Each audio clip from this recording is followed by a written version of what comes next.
All right, ladies and gentlemen, welcome once again to a WTA Learn. And today is all about corporate benefits. We have a distinguished guest here that has graced his appearance many times before, and he's here once again. By popular demand, I may add. It's great to always be able to have him here. And before we talk about corporate benefits, on your screen, you should see understanding today's multi generational workplace is essential to providing effective benefits. All right, this is an article that it talks about the trends. It's the actual trend report here. Let me go back to page one here to be able to highlight what it's all about. All right, the 2024 employee health and benefit trends, the evolving workplace. That's what we're looking at here, and I just want to highlight some things so you can understand. And I'll hand this ball over in just a moment. Some of the things that's going on in the workplace. I just met with a company that is funded by Medicare, Medicare, and they do health dynamics. And most of their staff is young. And one of the couple of questions that they threw out is one, can we use this if we are funded by government funds? And I say, absolutely. Second one that they mentioned is that, well, our employees are relatively young on the most part. How does that fare out? And what we have is phenomenal, guys, because not only does it do great things for you here, but it also does great things for the employer and the employee, irregardless of where they are as it relates to this category. But I just wanted to highlight a couple of things here so that we can be on in the know as we go along building this residual income that won't quit with corporate benefits. So you have the generations at a glance. You got the boomers, the X, the Y, and the Z, right? And no, the boomers are not the other 23 letters of the alphabet that's there. You know, they're not all of that. But they do take over 18% still of the workplace.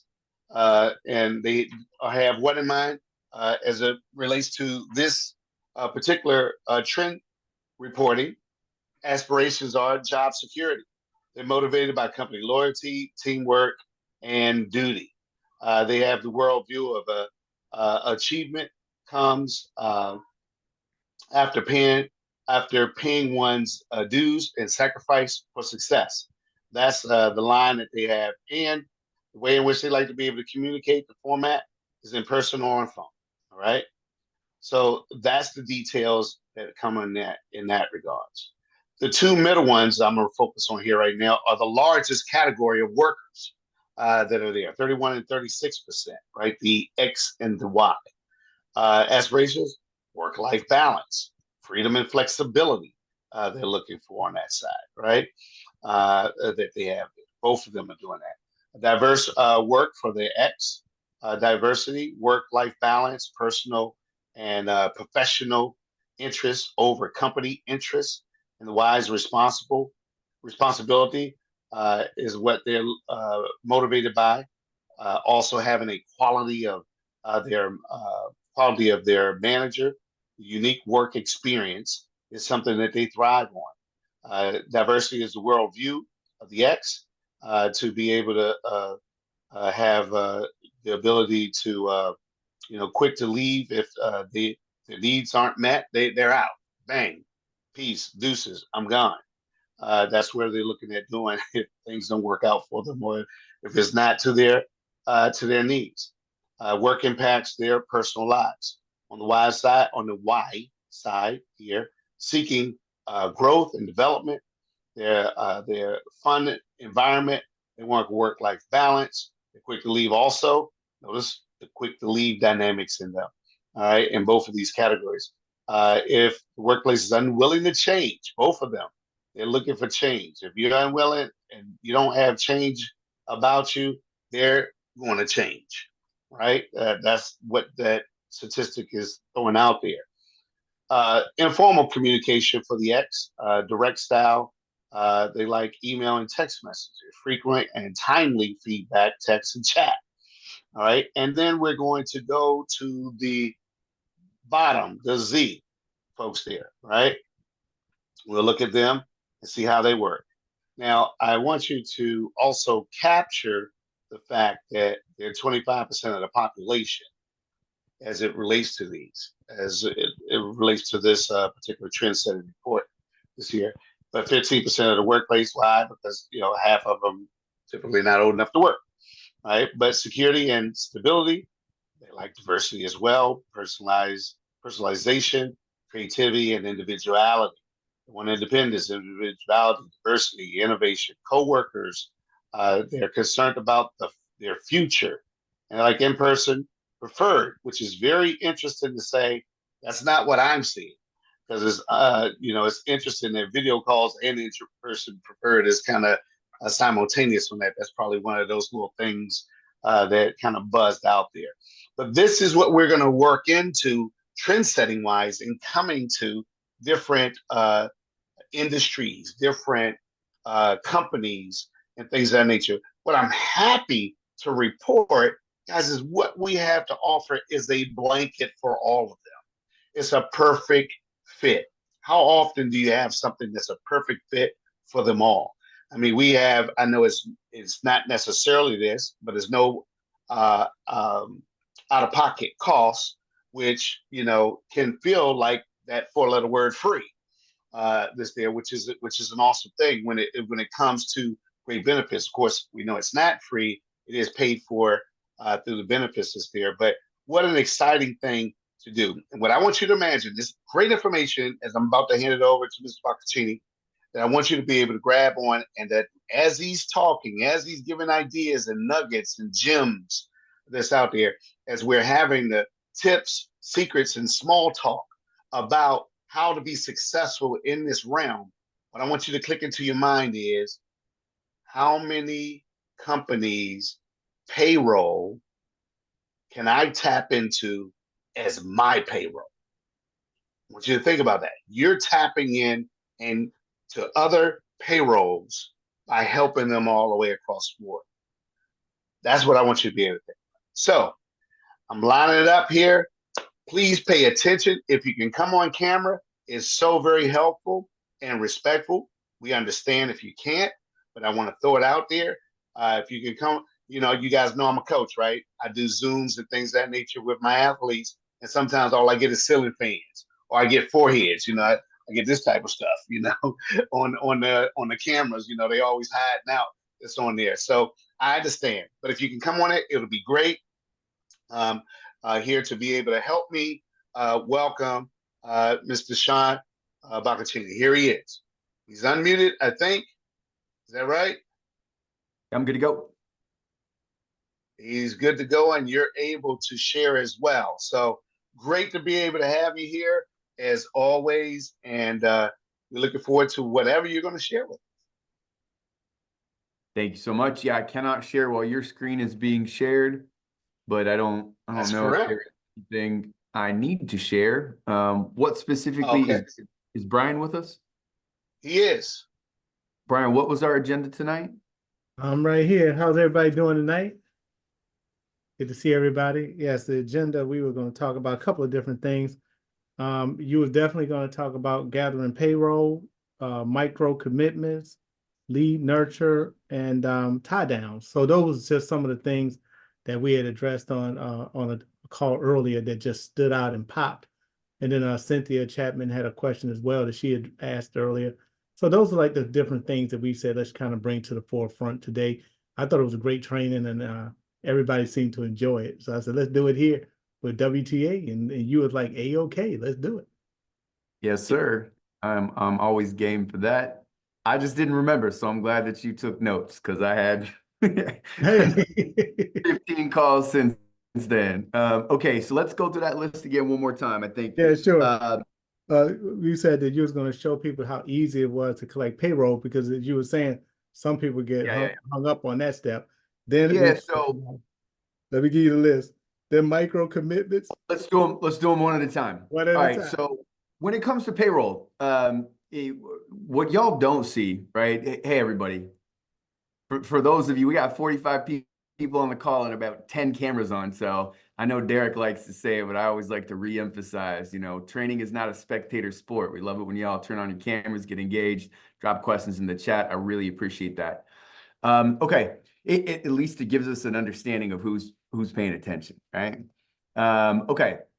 So in order to get a client through the process, we have to collect payroll. But a lot of times that's where the deal goes to die. And I think a lot of affiliates, they let their clients convince them that that's a lot of work to do, right? But the reality is it's about 5 minutes worth of work. We need 3 simple data points from their last month's payroll register. And it is literally as simple as logging into their payroll software, clicking the date range for the last month, clicking payroll register, and download. They then take that file and upload it into our HIPAA secure document upload portal. And it is as simple as that. But a lot of times, that's where the deal goes to die for a couple of reasons. Most of us will make a presentation, but we're not asking a lot of questions. We're not getting a lot of engagement. We're not getting any commitments from the client. They just say, yeah, that sounds great. I'll send you payroll. And then we say, okay, thank you. Right. And then the deal doesn't go anywhere from there, right? So first things first, it's not a lot of work to do. We're getting payroll. Mr. Hawthorne, your mic is not muted. We're getting payroll. We're running cold calling campaigns to cold lists, right? I got a team of people with an auto dialer. They're just plugging lists into the auto dialer and calling until people answer. We're getting payroll from complete strangers in 24 hours or less. But then there are other affiliates that have people that they know, they're friends with, their family, right? And weeks and months go by, they can't get them to pull that report, What is the common denominator? What is the key differentiating factor between my sales team who only gets paid if they collect payroll and somebody who's talking to some friends and family, right? The salesperson has a bit more incentive to create pressure, and because they don't know these people, they're not afraid to, right? We would rather lose the deal on the first call if we're going to lose it, right? Than lose weeks and months of time.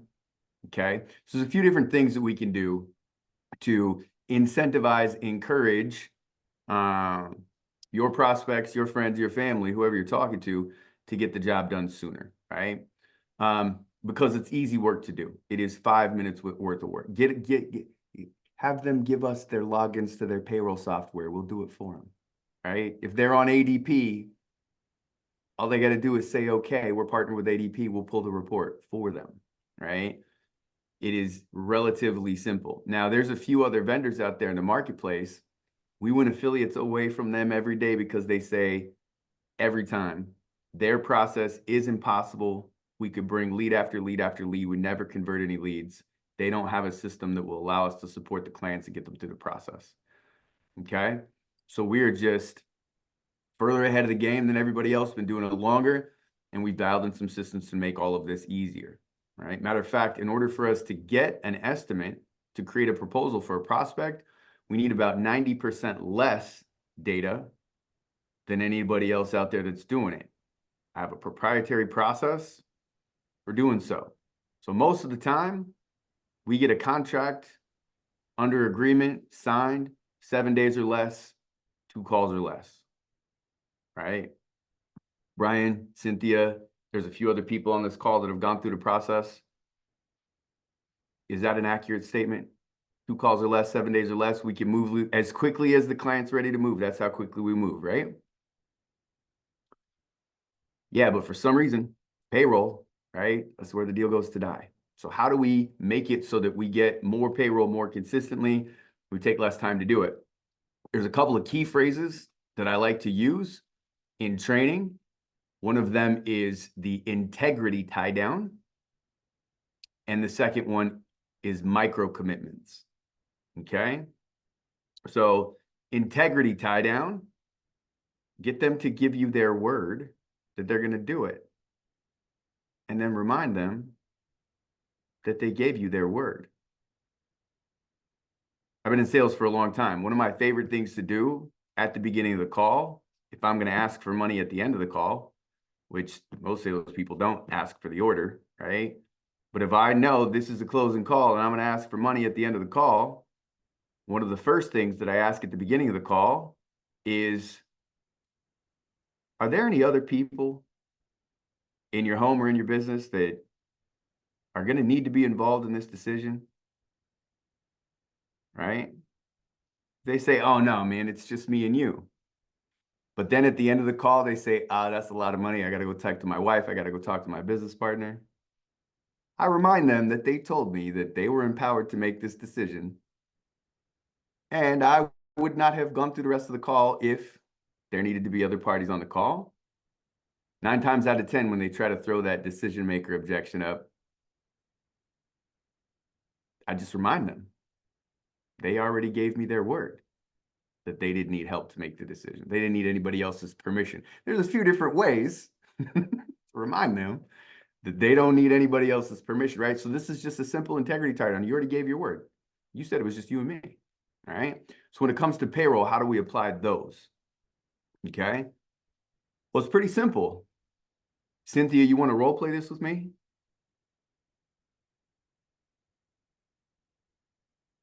I'm here. Okay, you'll be my business owner, yeah? I can. Okay, all right, so next steps moving forward, we just need to collect a payroll report so that we can produce a proposal for you. Now, that only takes us about 24 hours, right, to have an estimate ready so you'll know exactly what your employees are going to get and how much money you're going to save. I got a couple questions for you. You ready? Okay. Okay, all right, so we need to pull payroll. Remind me again, what payroll software do you use? I use ADP. Okay, so when it comes to ADP, it's super simple. We're partnered with ADP. We'll send you an email invite. All I need is your ADP EIN, and all you got to do is accept that invite when it comes through. Do you Well, know your ADP? Actually, we're in the process of changing right now. This minute, if I pull it, we're on Paychex, but we'll be on ADP starting in the next month. Okay, sweet. Is there any reason why you would want to wait until you transition, or would you be okay pulling that report from Paychex? I think we can pull it from Paychex. Okay, it's quick and easy. And when it comes to pulling reports from Paychex, is that you that was going to do that, or do you have an employee that does that for you? I have an assistant that helps me. What's your She's a little assistant's- tied up right now, but we can get Yeah, to no it problem. later today. Yeah, sure, no problem. What's your assistant's name? Darla. Darla. Okay, and you said she's a little tied up right now. I was going to ask, what's the likelihood that we can get her in here on a call with us real quick, just so I can explain it to her? We can do that if it's not going to take too long. No, it won't take too long at all. I have just found that if I'm able to explain it to her, you introduce her to me and I explain it to her, then she knows how important it is to both of us, right? Because as you said, she's a little tied up. Does she typically get things taken care of for you quickly when you ask her to do them? If I ask her to, yes. Okay, all right. So if we have Darla pull payroll, how long you think she could get it today? How long you think it would take her to get it done? Is it multiple reports or just one? Just one. Just last This- month's payroll register should be about 5 minutes. If it's just one report, she can do that pretty quickly. I would say inside of 15 minutes, she should be okay. So we can get that done today. Yeah. Perfect. Okay, so then here's what I'm going to do. I'm going to draft an email to you and her, and that email will include that payroll checklist, and that's also the portal that she'll upload the report to. I'll include a little blurb about your endorsement. If you wouldn't mind responding to that email to let her know you're good, you want this, so she can get that to us today. Would that be okay? That's fine. I can do that. Okay, perfect. Now, if she gets that to us today, we could have an estimate back tomorrow. It's always 24 hours or less. So here's what I'd like to do. It's Thursday. That means we'll get it tomorrow, but, probably not best to try to meet tomorrow. Monday's a holiday. What do you say we schedule a follow-up call for Tuesday to review this eligibility report, as long as she can get me payroll today? Tuesday works for me if you can do early morning. Sure thing. How early? I'm a morning person. The earlier, the better. Give me an 8 o'clock. First, I'm available. Yeah. Tuesday is 10 a.m. Eastern. Can you do 10 a.m. Not Eastern? early. It is not Oh. early, but it is the first time I am available. I want to be able to give you my full attention. All right, we'll take 10. All right, sweet. Let me send over this invite real quick. Did that come through? Yeah, I got it. All right, sweet. I'm going to send you a text message real quick, just so I'm sure I have the best number to reach you, just in case I need to remind you. The number that I have for you here in the invite. Yep, Did you get that text message? I got it. All right, perfect. I will send you a text reminder on Friday if I hadn't seen the payroll come through. And on Monday to remind you about our meeting on Tuesday. Sound fair? That sounds fair. All right, so just to reconfirm,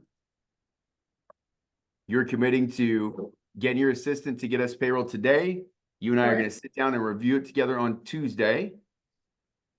That will be on Zoom, on computer, on a camera. Sound Yes, fair? that's fair. Okay. I will see you. Mid-morning at 10 o'clock, not early. Not early. Early for me, but not early for you. It's actually not early for me, but it's the earliest I can be on a call that day. All right, fair enough. All right. Okay, so thank you, Cynthia. I appreciate that. All right, so can somebody give me an example of a micro commitment in that interaction?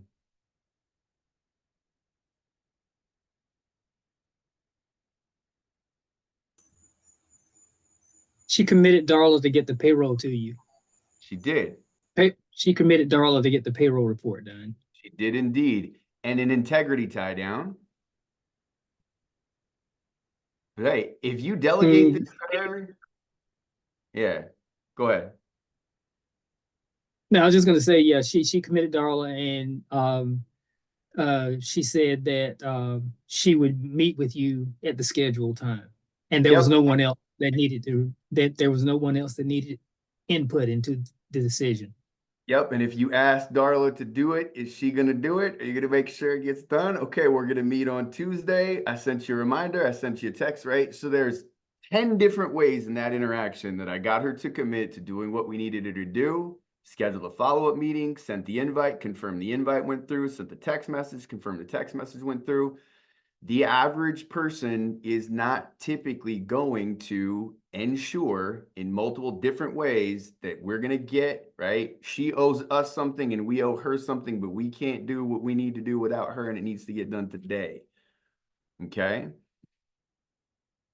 Now, Cynthia, did that feel pushy or awkward to you? I can be pretty pushy, but you know me. So if you were the client, listen, you've probably applied this in your own conversation since learning it, right? So does it feel? Yeah.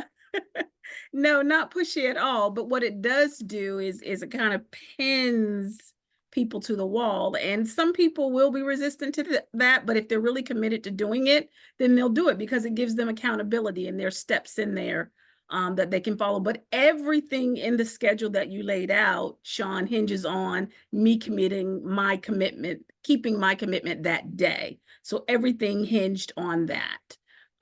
So yeah, that it's definitely one where you're ensuring that they are accountable to the process and they're committing to steps along the way. It's not just one thing they're committing to multiple steps along the way. Yeah, sometimes I'll even go through that whole process and then I say, okay, good. So you're good to get it today. You won't have a problem accessing payroll, right? And I'll get them to agree 3 times and I say, okay, that's 3 times you promised. And then I laugh, ha, ha, ha. They're like, yeah, no, I got it, right? So we can make it fun. And the crazy thing is that I do, like, with a new affiliate onboards, I'll do their first few sales intro first calls with them, right? You and I have done this together, right? And it's funny because after the call is over, I always like them to hang out, give me feedback. What did you learn? How did it go? What did you see? And they're like, yeah, it's actually really cool to see you actually implement those integrity tie down and those you practice what you preach. You do this, and I do. It's the same. Every call should be the same no matter what, no matter how strong their personality, how excited they are to do it, how whatever, right? Like in a lot of instances, salespeople are afraid to follow those best practices, and then we have nothing because these people they're busy. They might not even be intentionally blowing you off. They just might have more important things to do. It's a higher priority for us than it is for them right now, right? Hey, But- Sean, I'm sorry, when you get a chance, we have hands up and some some chat questions.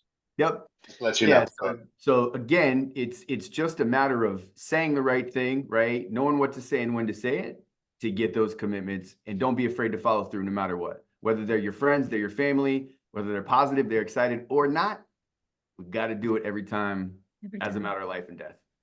All right. So Derek, what do you want to do? You want to start with the hands up or the questions in the chat? Let's do the question in the chat. They were in there first before the hands came up. Someone at JC says here, when we get an interested party, do we get that report before we make the appointment with Project Group? I'm assuming that's the accounting report. I feel like that's a Brian question. Yes, yeah, it was the accounting. Say It it was. again. What's the question, Derek? Let's see. When we get interested party, do we get that report before we make the appointment with Project Group? Will it make it easier? We do the intake form first. So in your back office, Intake. in your back office, in your library section, go to the success steps. There's 13 steps. That's our standard operating procedures. It actually mirrors what Project Blue does. Make sure you learn that. Make sure that's like become part of your everyday studies. Especially Understand only a few of those steps you have to do. We just outline the whole SOP so you know what happens after you do what you need to do. So only a few of those 13 steps are you. But exactly. Brian, I just want to clarify the question. If they have an interested party, they're bringing them to you first to do the presentation, and then you're collecting payroll with them, right? Exactly. They're gonna go through, they're gonna come to me, they're gonna get that intake form, and then we're gonna get on the phone, do a Zoom, and then we do the high level overview with them, make sure they real happy with everything they're hearing before we even take them to Sean. So by the time they get to Sean, they know what they're getting into. They're already buying into it. And then we try to get that payroll. So I try to get the payroll, Sean, on the very first time that we do. If the advocate didn't get that intake form right away, and when I'm on the call, we're gonna get the intake form and then roll right into the payroll. And then we're gonna get the payroll submitted as well. So by the time we get them on the phone with Sean, he's going through the eligibility report. He's going through the numbers and answering any detailed questions. So all that's outlined in your success steps. Everything in gold is you. Everything in blue is Project Blue. So you'll know which parts belong to you. And it's only 3 steps that belong to you. The rest is Project Blue. So thanks for pointing that out, Sean. So we color coded it. So when you're ready, you guys, we'll do some role playing. We'll even go through the back office together, and we'll go through the form together so you'll understand every link and what your responsibility is. And your responsibility is light. Remember, we pique the interest of the client, and then we pass them over to our administrators, and that's Project Blue. So yeah, good question though. I hope I answered it. If I didn't, that was a lot of words for nothing. But I think I got it. No, I think you got it. Now, this goes right into it, and then we get to our 2 hands. Well, we had 2 hands. I think we only got 1. Maybe that answered another question there. But on the intake form, the questionnaire there, if they don't know the numbers, see on the intake form, if they don't know the average and the number of part-time employees, and they need to do you wait for them to run a report to do it? You wait for them to run a report to do it. I mean, they got to know loose math off the top of their head about how many employees they have. Mm-hmm. You know, Got it. So it doesn't matter if they got the total number of employees. The breakdown can be off. It's fine, is what you're saying. It doesn't have to be exact. Yeah, none of the questions on that form are make or break. They definitely need to have more than 10 full-time W-2 employees, right? But yeah, if they don't know exact numbers, that's no big deal. All right. The last one on here is that, and then we get the other questions. Does this work with any kind of accounting software? No, only ADP. I mean, they can pull reports from their payroll software no matter what they are. We only have an integration into ADP. Okay. Hey, Sean, And make yes, sure they're clear on that. Go ahead, Sean. What are you saying? Yeah, I mean, they have a payroll software. The report that we need is in any payroll software, no matter what they're using, as long as they're not working out of a file cabinet and note cards. We're good. And the good news is we have a list too that's in your library as well that has a rundown of the different softwares that certain companies use. But ADP is, as Sean was saying, they have how you say it, Sean, you have a link to that Integration. integration. There you Yeah, go. we're partnered with ADP. We can pull reports from ADP. Absolutely. Most Yeah, of our but contracts set us up with logins to their payroll software. That doesn't always happen on day one, but eventually it does. Mm-hmm. but they're not in a deficit though, Sean, right? I mean, the program still works just the same if they don't have ADP, correct? Oh yeah. Absolutely. I just wanted to, in case that's circling someone's head. And I've actually found, because again, it's very simple to pull that report. Sometimes ADP takes longer. Like if they have somebody that knows how, or they could just pull a report. If I'm on with the decision maker who has access to payroll, that role play would have looked differently. It would have been like, all right, cool. You got 15 minutes left on this call. Can we just jump in there and get that right now?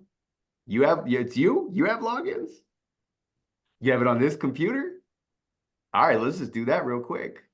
Because listen, my team are savages about follow-up. You don't want us chasing you down for the next week. After we had this meeting, they know we're supposed to get payroll. And I'd rather save us all the time and frustration if we could just grab it now. Got it.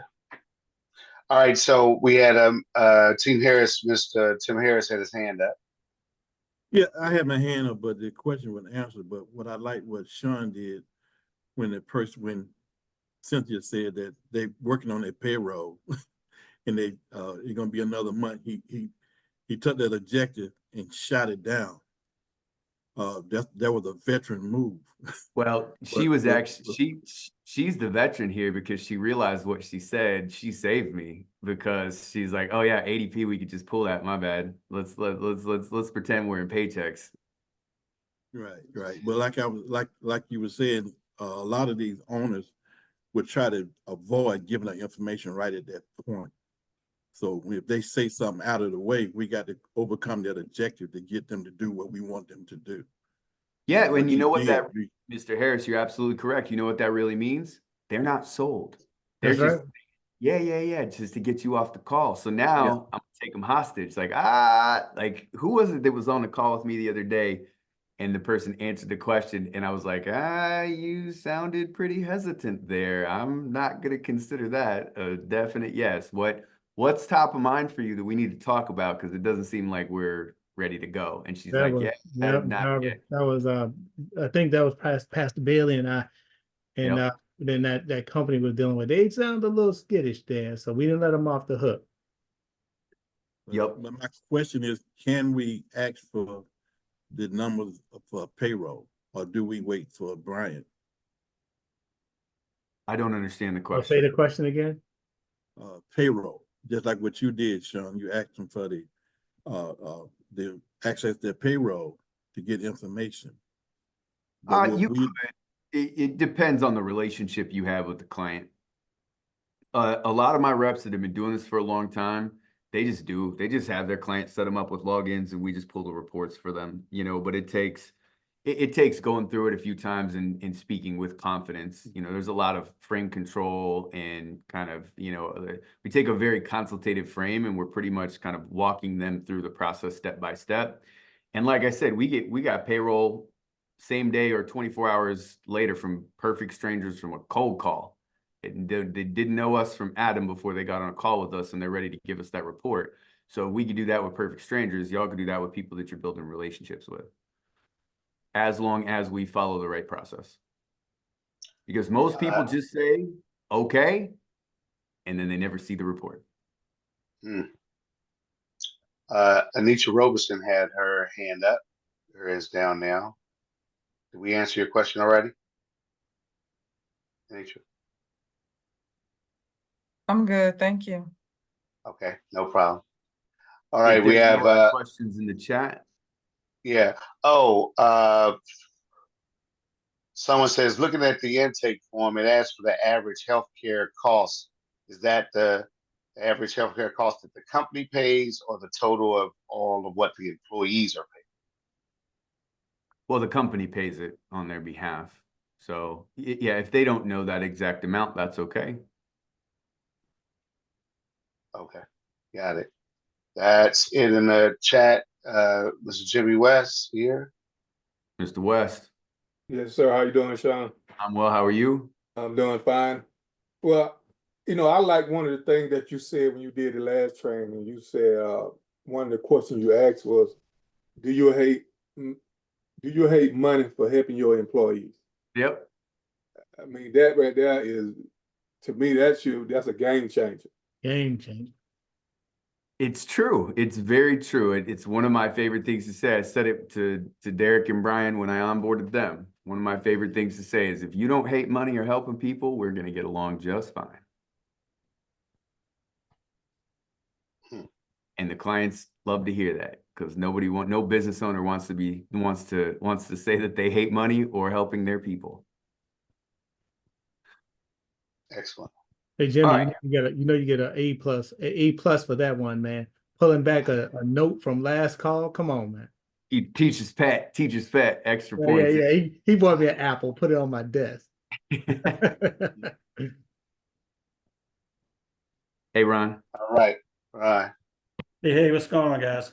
Hey, Sean, just give us a couple of the tips, some of the points that your sales reps are using to engage these cold calls, because evidently they've got a way of convincing them so that they feel comfortable enough to release that report. And I think a lot of this is setting expectations and getting the client to understand the legalities and the value in what we do. I think there's a lot to unpack there. Is there a specific question I can answer? Well, just from a standpoint of just knowing how your sales folks engage the cold calls, what do you think some of the, I guess, the language that they're using to get across to the client, what we offer, what we do, and why it's important to get that report that makes them feel comfortable enough? Because if I'm sitting on the other side of that cold call and your guys give me a call, they say, "Hey, Ron, I'm Project Blue. This is what we do. We're going to save you money. We're going to improve the benefits for your employees. But to do that, I'm going to need a copy of your payroll." Well, yeah, that comes at the end, but from the cold call. So when I structure my scripts, I typically use the NEPQ style, and that is short for Neural Emotional Persuasive Questioning. Okay. So let's say, for example, we're cold calling on a prospect and the gatekeeper answers the phone, right? Then we are going to use the confused old man tonality here, which is, instead of because most cold callers, it's kind of spammy and it feels spammy. Lately, sometimes I'll answer the phone. Like, the double dial always gets me. And what I mean by double dial is that somebody calls, I don't recognize the number, I don't pick up, and then they call back right away.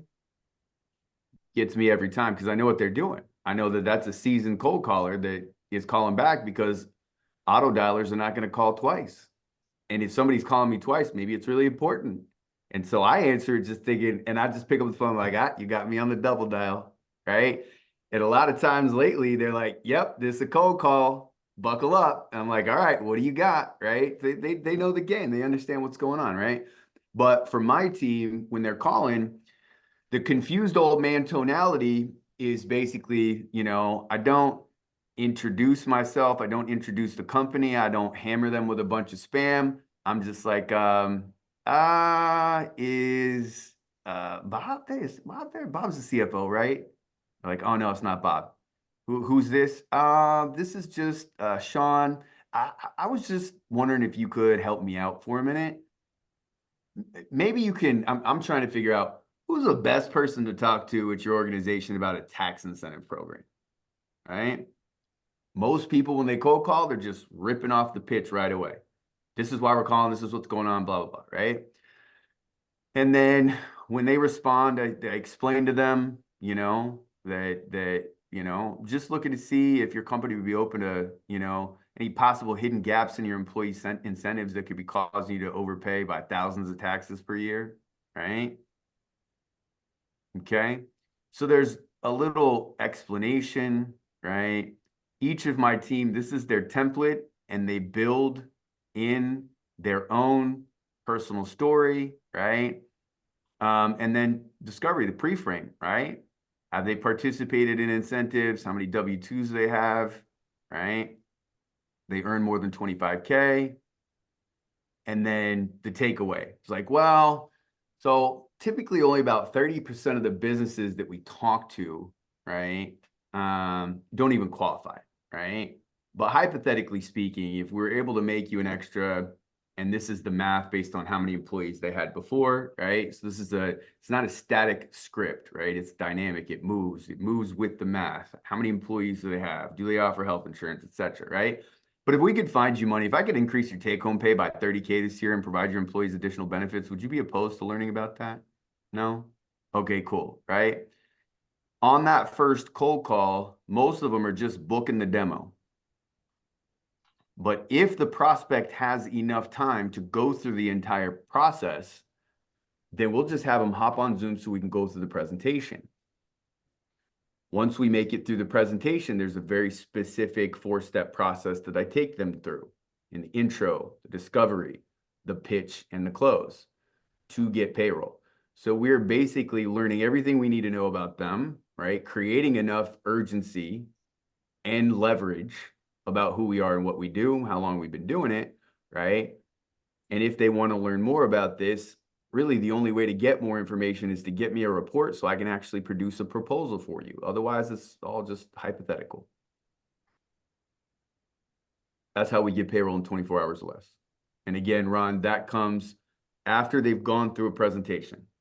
Okay, so if cold call to perfect strangers sets the first appointment, then they go through that presentation. That's when we get payroll. So it's actually 2 steps there then. Not always. Not always? Okay. Not all. Well, yeah, I mean, I cold call an HVAC company drove past me on the road the other day. And by the time I got to my office, I had the owner agree to, commit to, and send over payroll. cool. Calling them from the road on the way home from dropping my kid off at school. And I think, as you said before, that company that's about 50 to about 250, they're probably a lot easier because Yeah. they're more thirsty for the water, I think. Well, in smaller organizations, we're speaking to higher level, most of the time owner, right, level people faster. As opposed to larger organizations, there's more decision-making parties. They can't make decisions independently, right? So it just takes us longer to get through the process. Average sales cycle for a larger account is longer. Their implementation cycle typically goes faster, but the opposite is true. The flip side of that coin is that a smaller account might close faster, but they're so disorganized on the back end, it takes them a long time. Like, Brian, we're still working on levels, right? We finally just got, how many weeks ago did we present? Got the client to sign an agreement. It's almost been 30 days since he signed the agreement. Finally, his bookkeeper got us what we needed to get the rest of the HR data and the census. June, we started on that in June. A lot of that, guys, is remember, we're all in a learning cycle, okay? So always give yourself some grace. We're all brand new with this. Sean and those guys been at it for years. So it's easy to compare yourself with them, but don't let that happen. You can never say the right thing to the wrong person. All right. You can never say the wrong thing to the right person. Really? I've got some people that jump right smack on it and give me that report right off the bat, don't know me from a hole in the wall. Yeah. Then the people we totally know who won't give us the report. So every situation is totally different. Just shake it off. Like Sean was saying, keep sticking to your script and just do you and let the cookie crumble the way it's going to crumble. With that particular case Sean was talking about, it took us a while. I was like, what is going on with this case? We talked to the doctor. He owns a health facility in Richmond, Virginia, 45 employees. said he wanted. The agent set it up real nice. I was on the call with him. Sean was there. The agent was there. The business owner was there. Then I'm looking in the CRM, a whole month went by. So what's going on with this? Why it's not moving? Gave the man a call. I did, because the advocate was so busy doing something else, he wasn't doing lead nurture. So we're going to do a call later on lead nurture, how important it is to lead nurture. So I stepped in and said, hey, you still want to save money? Are you opposed to saving money and helping your employees? Hey, not at all. I'm not opposed to it. So where are we at with Project Blue? It was in my HR's hand. Let me check on that. I'll be right back. Came right back. I personally called the HR dude 5 times. There you go. See? So got the owner involved. We move as quickly as we can, but Ron, again, the more of these conversations that you've had, the easier they become. Yeah. But when it comes to, again, I really appreciate, Brian, what you said. You can't say the right thing to the wrong person, right? You can't say the wrong thing to the right person, right? Do it. So they're going to be interested or not. Yep. And we keep moving because there's so many people to help out there. But long story short on that one, we ended up getting the man back engaged. He talked to HR. Sean's group of guys was on that. They talked to HR today. When I followed up on that, we got ADP and all the reports. So I think they're in the part now, Sean, where they're ready to move on and close that deal. So, but yeah, I know they're done. And I did you see the Slack message that I sent you earlier? No, I'm sorry. I was in Slack with Alex, but I didn't see your Slack. Yeah, I sent you a Slack with a screenshot. So the notes have been updated along the way. You were asking about that account and the notes being updated. They are there. Everything is there. You may just not have been looking in the right. Yeah, I notes. saw it. I went in there today. I saw it this evening. It's all updated. Yeah. So good questions. Any other questions, guys? Hey, Derek. Hey, Coach. You see anything in the chat? Yes. Oh, and more. So let's say yes, so I'll put something else in there. All right. So do the employer still qualify if half of their employees make 30,000 per year, as long as it's 10 or more employees? Oh yeah. Yeah, we just need 10.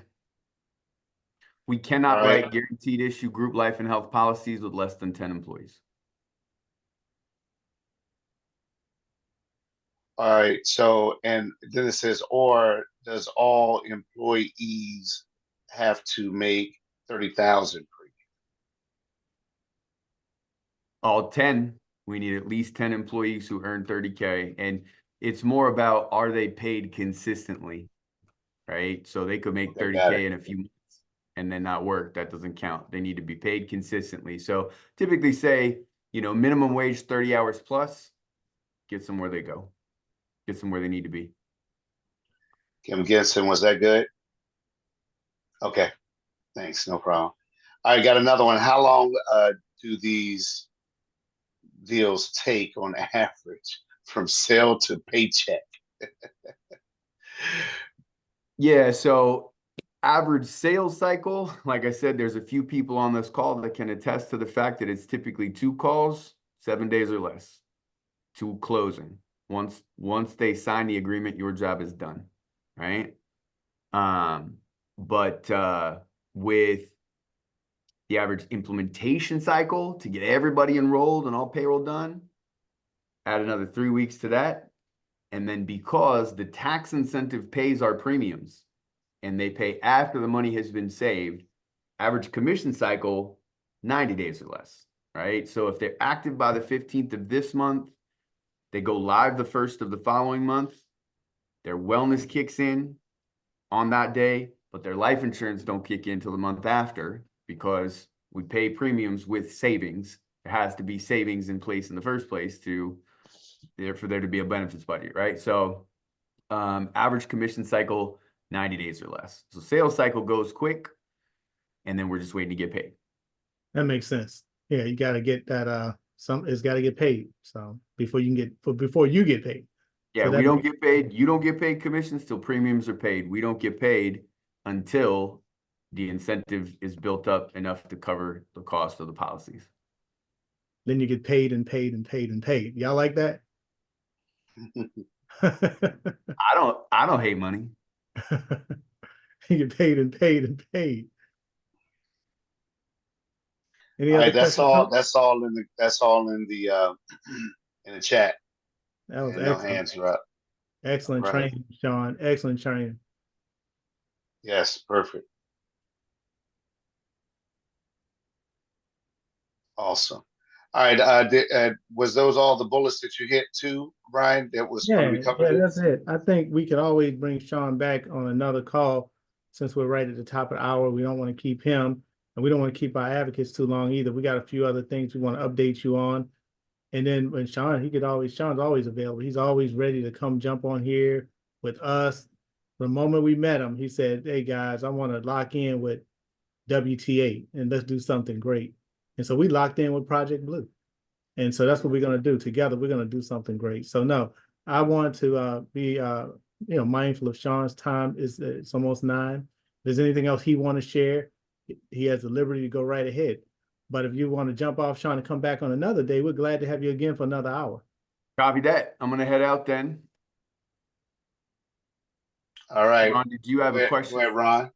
Yeah, Ron, you have a just before you run, Sean, you had mentioned before on your website, you've got all of those not lessons learned, but you've got those customers you've already serviced. You've got some kudos from those customers saying, "Hey, yeah, we like the program."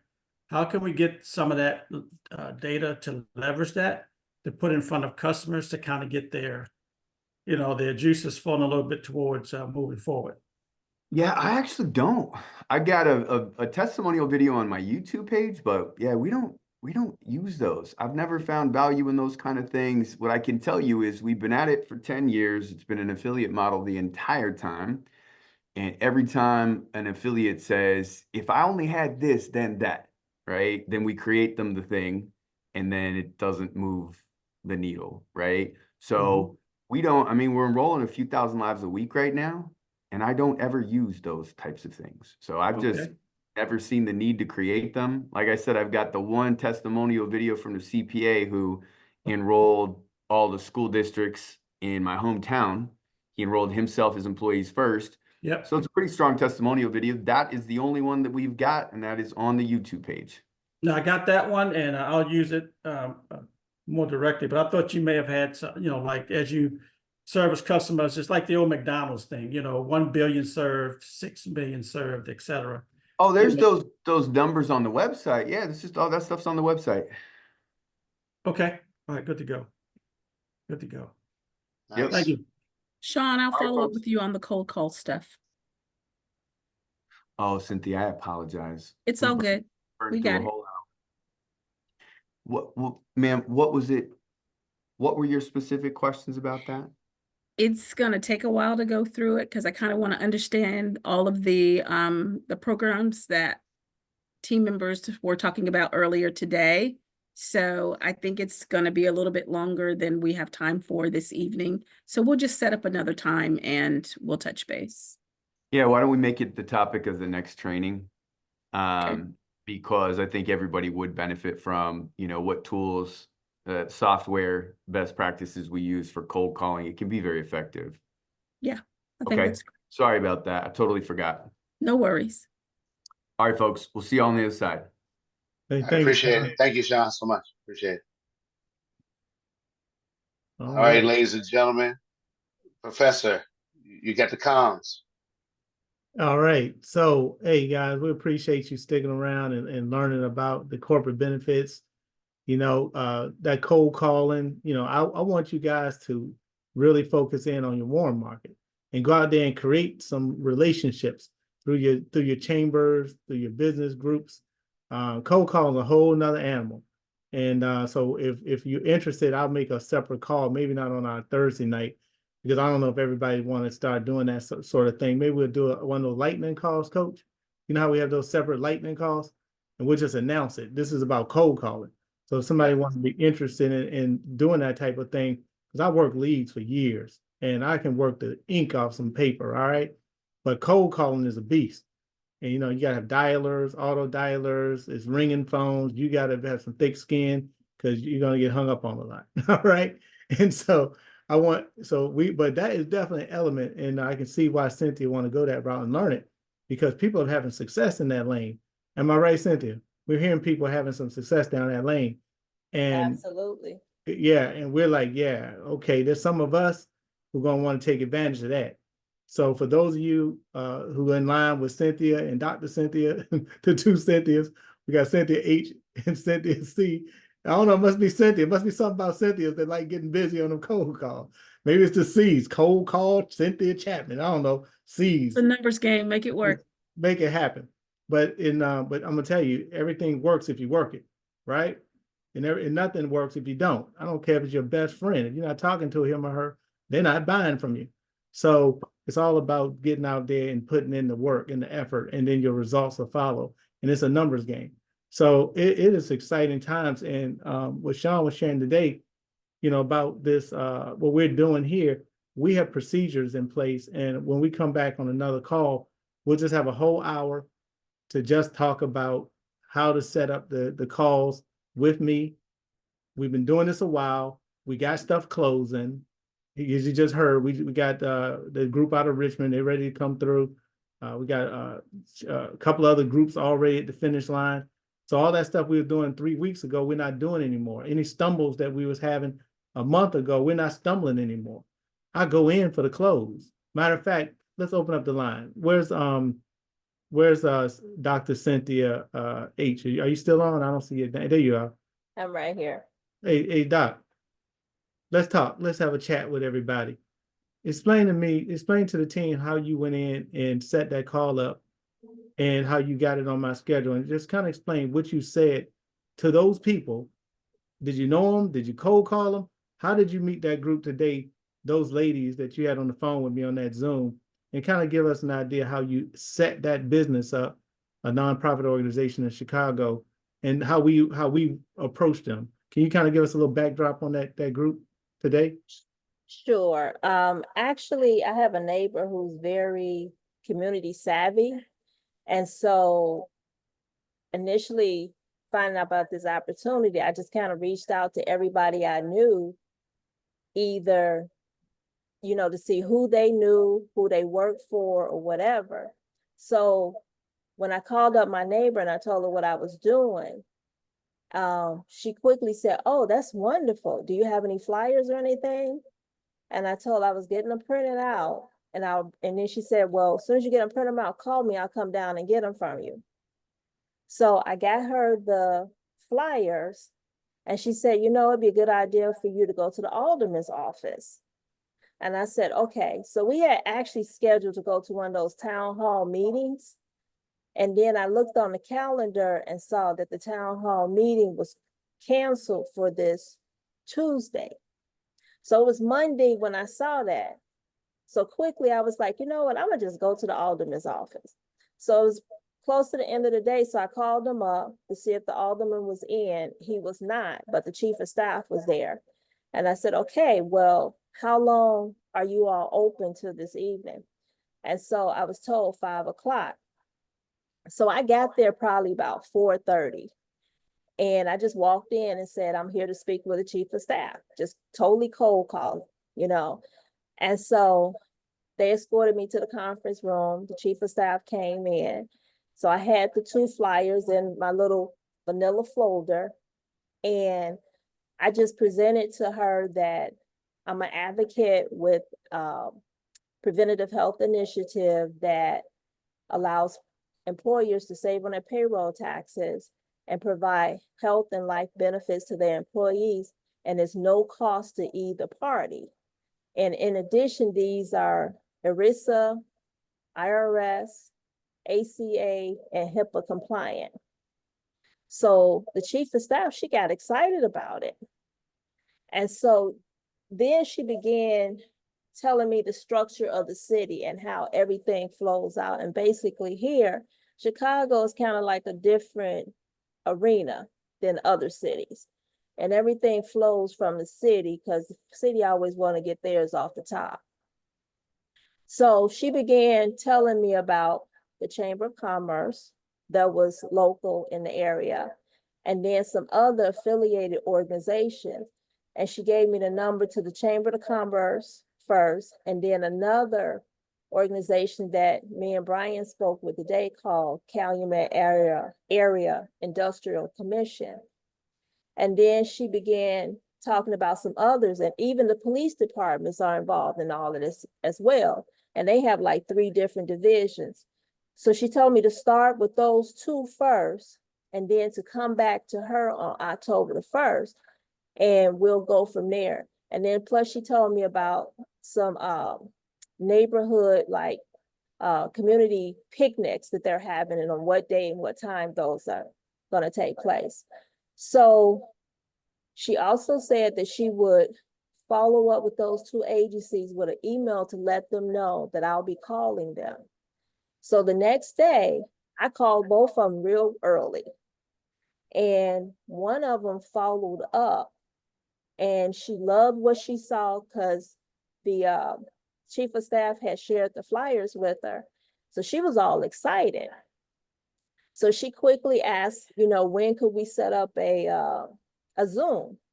So soon as she did that, I quickly text Brian and said, okay, she wants to set up a Zoom, and this is who she is. What's your availability? And so she sent over the times and the days. And I checked with Brian. He told me what was a good fit for him, and I said what was a good fit for me. And then I sent that back over to her. So today at 3:00, me and Brian were present, and then the coordinator was there, and then she also had 2 other business partners there. One business partner, and unfortunately she was one of us, she was the skeptic one. The other 2 were not us, and they were open. And so I introduced Brian, and I let him have the floor. And he wowed them. They loved it. The one who was skeptic, at the end, she was the one that was most interested. Come to find out, and I, didn't kind of think that they might be the best fit for this, thinking maybe they didn't have 10 employees, but come to find out, they did. They had like 25 W-2 employees right there in the office. And we were also told that they had some events scheduled. So the skeptic, she was saying that she had about 40 different companies that she worked with, and this would be a great fit for them. And one came to mind was the security officers, how they have no benefits in place. So she was very interested in getting this moving forward so we can offer them benefits as well as the other constituents. And they were kind of thinking, should we do 2 events? Would it be too many business owners at one event, or should we do, one large event? Because the third person there, she was new to the team, but she had a whole Rolodex of employers that she works with as well. So it was definitely a win-win situation. Me and Brian were both excited afterwards. We, talked afterwards as to how we were going to strategize. And right before he got off the call, he told them to think about what their role is going to be. Do they want to be in a position to make money, or do they want to just, pique interest and pass them on to us? So the skeptic is going to follow up with me, and by next week, we're going to have another Zoom. And in that, we're going to strategize. We're going to have Sean on board as well. And that way, if we need to make a donation, we'll go ahead and set that up as to what that's going to look like, as well as what each person's part is going to be in all of this, and potentially when we're going to set up some events. So I am very excited, very fired up, and I'm going to keep this momentum going. Hey, Cynthia, that is incredible. Y'all give her a hands up. Come on, y'all show some love for that courage. All she did was just have some faith in herself. That was awesome. Her faith in a higher power stepped out on faith, started talking, open her mouth up. And look where it led us to. The lady showed up with not just herself, but 2 other people. It was like a Zoom party. So I'm like, can everybody go around the room and introduce who everyone is? I'm the director of this, and I'm the director of that, and I'm the director of this. And so the skeptic, she was sitting there with her arms folded, Said, sound too good to be true. And I saw her writing a lot of stuff down. I said, well, let me stop right here. I went like 5 minutes into the presentation. I said, let me stop right here because I see you writing a lot down. And I'm sure you got a lot of questions. And she said, I don't have any questions. She said, I got 40 names right here, 40 companies that I know going to benefit from this. And then she started talking about that security company that have no benefits. They're going to love this. Am I right, Cynthia? I mean, You are absolutely right. oh, she done went from ice cold to boiling hot. I like that. Look at that steam coming out the pot. Boy, remind me of my cup of coffee in the morning. Your boy was getting excited. And so we was going through it, and it's simple, guys. Listen, Tim and Lisa, they're on the call, the Team Harris. I don't know if Lisa's on the call. Hey, Tim, is Lisa on the call? I see Tim Harris, you on the call. Can you unmute? Hey, Yeah, is she on the call? I see a Lisa on there unless I got a double. Unless you got a double, at least a common name, man. It's another Lisa. I know it's another Tim on the call too. A lot of them too, man. Tim yeah. a popular biblical name. So, but let me say this: Tim and Lisa, they had a similar case where Lisa approached two people. One of them is a friend who owns a company, nursing homes and stuff. The other one is somebody she helped in the ERC program last year make a bunch of money. And she already took the lady's payroll and done everything for her last year. We knew that was going to be a slam dunk. This lady was the cold one. The best friend was the one with the arm folded. I was like, good Lord, what are we doing here? You know, I thought the best friend would be super easy too. And the ERC would be super easy. But at the end of the day, you know, you just never know where this thing going to go. Our job is just to present it. And we'll show you on these calls in the future on how to present it. We're going to go step by step, line by line on how to do the paperwork. Remember, all this was new to Wealth Transfer Alliance too. So we're getting acclimated as well. That's why you guys are founding members, because not everybody cut out to be in the beginning of an opportunity, because you got to learn it. But as we all learn it, we get better and better and better. And I do this every day. And trust me, getting better every day. Because if you do something all the time, you get better. And so, like, even with Tim and Lisa's situation, we got one lady who still want to let her CPA and all this look it over. And the other one, guess what? She sent her payroll documents. And so Lisa was like, hey, won't she supposed to upload that into the link? Why she sent it to me? Because she was super excited and was ready to go. So if you would, Tim, let Lisa know to go ahead and upload the payroll, since she sent it to her. Instead of uploading it, she can upload it and fill out the form, okay? And if you need any help with that, I got her. I'll help her with it. But she don't have to. Don't tell her. Don't send it back to the lady. She got it now. Go ahead and upload it. And so with that being said, guys, you know, we rocking and rolling here. And the best thing for you to do is learn by doing. So get out there, find somebody who's interested in learning how they can save money on their taxes for their company, because they do care about their employees, right? They do care about their bottom line, right? And how we can put some added benefits in there for the employees at no cost to employees. And it's all, you know, government approved initiative. Maybe they never heard of it, but our job here at WTA is to expose our third-party administrators, Project Blue. Their job is to enroll. We expose, they enroll. We expose, they enroll, and keep it super simple. The more you start digging into all the weeds of how this thing works, the tougher it gets, because now you don't know where to start, you don't know how to finish. We got people who making tremendous income doing exactly what Cynthia did, and all she did, Cynthia H, Dr. H, all she did was just, hey, anybody interested in saving some money? Y'all heard her pitch. Anybody put some flyers down on the desk that's in our back office. Them flyers don't have to be fancy. The lady still got excited because you can't say the wrong thing to the right person. You understand what I'm saying? But you can't say the right thing to the wrong person. You can talk to you blue in your face. If they wrong, they wrong. Move on. But that right person, they're going to hear everything you got to say. Hey, Jimmy West, what you got to say, my friend? See your hand up. Go ahead and unmute. Have y'all came up with a number yet for for donate to the chamber? Man, the number is going to be how you feel. Whatever you feel comfortable with that makes sense to you. And like I told the lady today, the nonprofit organization, I asked them what's their level of participation. Do they want to just be a spectator, and let us go and be a blessing to all your connections? Or would you like to become part of our revenue share? Or would you just like for us to donate? And I said, we'll come up with a number that makes sense, but we can't give you a number till we see what's coming in, right?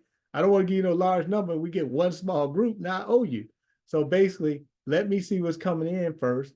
And then based on what's coming in, then we can say, oh, wow, we got this group of 1,000 people. How's 10% sound to you? Maybe that's a one-time donation.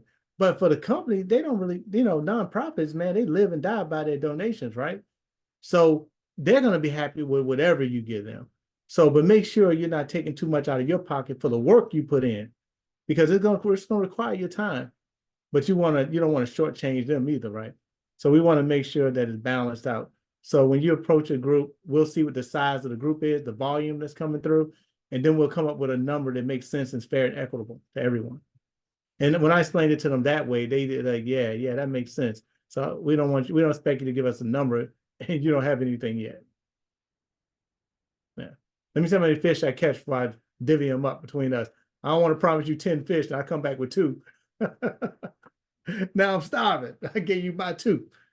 So anyway, any other questions in the chat box, Coach?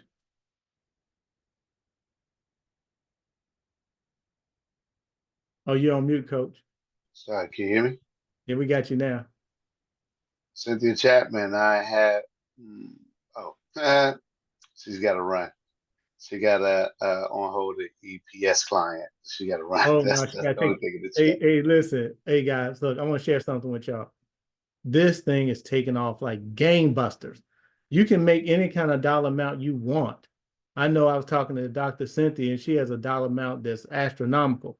But that's what you want to do. You want to set your dollar amount that you want to earn, and you want to write down the day and month that you want to earn it in. If you say September the 11th, 2025, I expect to be making $100,000 per month. Write it down, the day, the month, the year, and the time. And then you go to work on it like nobody's business. All right, you believe in yourself. You get out there and you push, and it'll happen. Today we was talking to, I don't know if Ed Riley is on the line. I see him down there, my younger brother, Edward Riley. I don't know if he can unmute, but we were talking to one of his direct advocates. They came on board. And this young man, he came on board with us. Really don't plug in much, but he's going to start now because he was kind of testing the waters. We've been friends with him for years. He's like family to us. But he wanted to see where we was going. We was in the pre-launch stage. And so he was like, let me just see how this play out. Lo and behold, he works with a major insurance company now. He works with an insurance company. If I said the name of the insurance company, you'd be like, oh yeah, I heard of them. I'll throw a few on out there. I'm not gonna tell you which one it is. But do y'all recognize these names? United Healthcare, Aetna, Cigna, Blue Cross. Any of them names ring a bell? Well, he worked with one of those. I ain't gonna say which one. They got wind of this initiative through a cold call, and he worked there. They decided they wanted to move on it, and he worked there. They enrolled over 2,000 employees. Somebody do the math. What's $19.23 times 2,000? Somebody do the math. That's a whole lot. Somebody do the math. $19.23 times 2,000 employees. Somebody do the math. And let me know what that number is. Put it in the chat. Or say it out loud. 38,000. $38,000. $38,000 a month. A month. Because he wanted to wait and see how this thing play out. Somebody cold called. That's why Cynthia Chapman want to know about cold call. So long story short, he's cool because he knew he was snoozing. And when you snooze, you what? You snooze, you lose. So long story short, he got on it. He went through the process. He saw how it worked. It's a blessing for our company because he's an advocate. So he's now on the inside as an employee, having the PHI enrolled to his business. And he's watching his employees get on the plan. He's getting on the plan. He was looking at the his check. He saw how it balanced out, how he wasn't paying nothing. He saw how his taxes was reduced and how he's paying less in taxes. He was like, wow, this thing really does work. So y'all can imagine how pumped up he is, right? And then he showed us a website. I'm gonna share it with y'all real quick. He said, look at what I got today. Let me share this with y'all. I'm gonna share my screen. hold on. Before I share my screen, let me ask y'all. Y'all good with me doing that? Y'all still, can y'all hang in a few more minutes? All right, because I don't want to keep nobody. Professor, Yeah, we're recording. We good? yeah, of course. Okay. All right, so this is what was sent out to, hold on, let me show you. I'm not going to share the whole thing. This is payroll report. I'll show that to y'all later. All right, let's see. Oh, this is something beautiful, right? Can y'all see my screen? This is something beautifully done that Project Blue sends to the employee. It's the employee benefits enrollment portal. And guess who else get a portal like that? The employer. Do you see how high tech this is and how touch it is? And it goes through everything that he has to do now that they're enrolling his company. And it answers a lot of the questions. Employee benefit portal, how do I access how do I access and what's included in your benefits? I want to build your confidence. The reason I'm sharing this with you guys, because I want you to see the quality. We have a connection with Project Blue. We have a partnership with them. They come to our calls. That's the co-founder of the company. They're enrolling over 600,000 plus lives through this thing. And look at the quality that the employees pick up. So how do I access? I have access to what's included with my benefits, my DASH, my MEC, my life insurance. They can learn more, all in there. What would my pay stub look like? There's a video that explains it. Then it just goes through everything. So my point is frequently asked questions is all beautifully done. It's all right there, guys. Listen, there's no need for us at this point to have any fear. Fear is the opposite of faith. I want you guys to drop all fear. Don't sit back. Don't relax. Don't get too comfortable. Understand what we have our hands on. We have our hands on something amazing. And if this young man would have just made that move instead of letting a cold caller make that move first, he could have been sitting on how much money they said a month? How much was it, Jimmy? Over 38,000. Over 38K a month. That's life changing. You know how many lives could be changed with 30,000 a month residual income coming in? Could anybody use extra 30,000 a month? So I'm telling you guys, it's happening. It's happening all over the nation. And I think you should be excited about this opportunity that we have. And I think that, we are sitting in a sweet spot. Would y'all agree? So I'm going to work. Dr. David, I see you on the call. Dr. David Sabatino. Hey, I talked to Barry. We're good. Him and I got a date on the calendar with his business. All right. And I know you got another one you're working on. Who else got some people in the pipeline on the call? I think Jarvis Bailey got a few people in the pipeline. My brother Ed, Cassandra. We haven't forgot about your company. You got companies that you want to approach. So we're just going to go through the numbers. At the end of the day, it's a numbers game. All right. Some will, some won't. So what? Next. Let me ask you guys a question. I'm going to ask y'all a question. Some people say we got competition out here. I don't think we have any competition. So I'm going to ask you guys a serious question. All right. So here's the question. Our competition, our so-called competition that we have out there. What's the difference between our so-called competition and a large pizza? Anybody know the answer to that? Anybody want to take a chance, a stab at it? It's a joke. What's the difference between our so-called competition and a large pizza? I'm going to tell you the answer. A large pizza can feed a family. Our competition can't, okay? They can't feed a family. A large pizza can feed a family, all right? Our competition, they can't do it. We're paying people, guys. We are paying out right now, and we're paying well. Somebody put a smiling face on there laughing. Listen, we're paying well. If you want to put in an estate planning software subscription sale now, we have an ability to do that. We're doing it for you because they're taking a while to complete our back office and integrate our comp plan into our genealogy. So our official website is almost done. We're right there. We're working with the owner of the IT company, not his back office people, but the owner. And they're working day and night to get that website up. But we told them we got people ready to make sales right now on the estate planning software subscriptions. So Coach and I, we came up with a workaround So for some of you guys who have an estate planning software subscription that you'd like to put through, you got to reach out to us at corporate. We can send you the corporate link, but make sure you email us because people are putting in sales and we don't know who did it. It's just coming through the corporate link. You have to email support at Wealth Transfer Alliance or text us and say, hey, listen, I just put in John Doe. That's my client. So we can connect it to you. Soon you will have your own replicated site with your ID number, your unique identifier that will track every sale to you. But even if you put a sale in now, we're going to still track it for your promotions and things of that nature. We're just doing a workaround. So we're going to be moving to a different payout method. But for right now, we're using paychecks.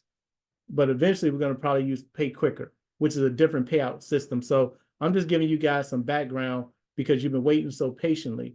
But we've already started running payroll.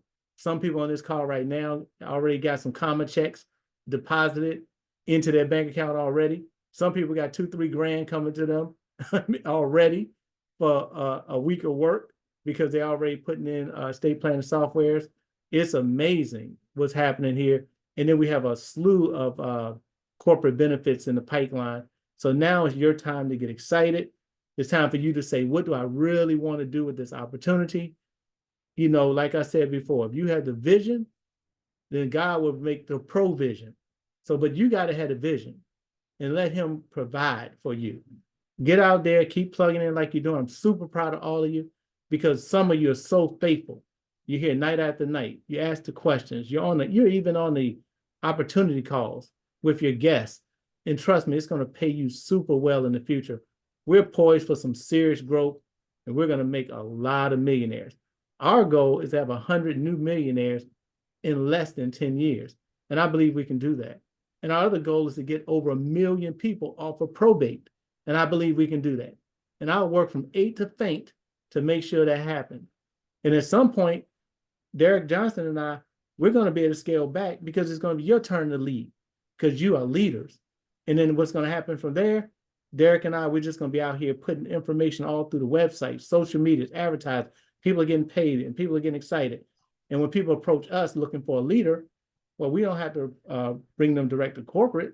We may start like a daisy wheel and start bringing in recruits under some of our leaders. But we know who our leaders are. We know who plug in. We know who's committed. And we believe in you just as much as you believe in us. And so we're committed. This is our time. This is our chance. Hey, listen, stop praying. It's already here. Just believe it and have faith and make it happen. Hey, Coach, what you want to add, my friend? Hey, man, I love that. It's like, hey, stop praying. Keep praying, though. We'll take extra prayers. When I say stop praying, y'all know what I meant. Stop praying. Stop praying. Let me put Coach a detail, guys. That's what happened when you deal with them engineer type. Yeah, he had to get his bachelor's degree in economics. All right, let me tell you. Stop praying for the opportunity to come. This is the opportunity. There you go. But keep praying. Don't ever stop praying. But you have to keep praying for the right opportunity. Don't keep saying, Lord, send me the opportunity. Where is it? Oh, God. It's right there. That's right.